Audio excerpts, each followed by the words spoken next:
या निवडणुकीमध्ये भारतीय जनता पार्टी शिवसेना युतीला स्पष्ट बहुमत या राज्यातल्या मतदारांनी दिलं.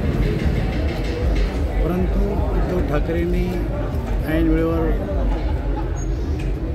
आम्हाला सोडून असंघाशी संगत केली आणि एक अनैसर्गिक सरकार स्थापन केले आणि 2.5 वर्ष ते सरकार चालवलं. त्यांचं 2.5 वर्षानंतर त्यांच्यात फुटलं आणि आम्हाला येऊन झुटलं आणि मग आम्ही 2.5 वर्ष सरकार चालवलं.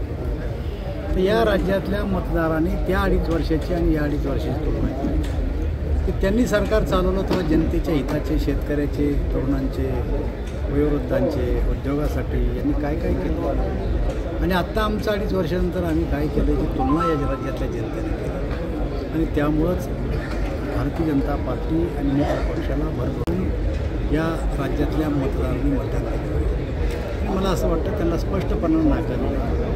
मागच्या वेळेस आत्ता जे काही आमचे विरोधी विकास आघाडी लढली त्यांचे एका पक्षाचे जेवढे निवडून आले होते तेवढे सगळे मिळून निवडून नेले. आता एवढं त्यांना जबरदस्त नाकारलं आहे राज्यातल्या जनतेने आणि त्याच्यामुळं आता आमची जबाबदारी आम्हाला सरकार बनवायचं आहे. आम्ही जनतेला काही आश्वासनं दिलेली आहेत, त्या आश्वासनाची पूर्तता आम्हाला करायची आहे आणि हे राज्य सुसंस्कृत आहे. या राज्यामध्ये मतदार प्रत्येक नेत्यांकडे बघत असतो, पण आपण बघितलं असेल की या 2.5 वर्षात केवळ आणि केवळ आमच्या पार्टीला, आमच्या नेत्यांना शिव्या दिल्याशिवाय यांनी काही केलं नाही. असं असतानासुद्धा या देशाचे प्रधानमंत्री नरेंद्रभाई मोदी, नड्डाजी, अमितभाई, देवेंद्र फडणवीस, चंद्रशेखर बावनकुळे, एकनाथराव शिंदे साहेब, अजितदादा या सगळ्या नेतृत्वावर या राज्यातल्या जनतेने विश्वास व्यक्त केला आणि राज्य चालवण्याची संधी दिली.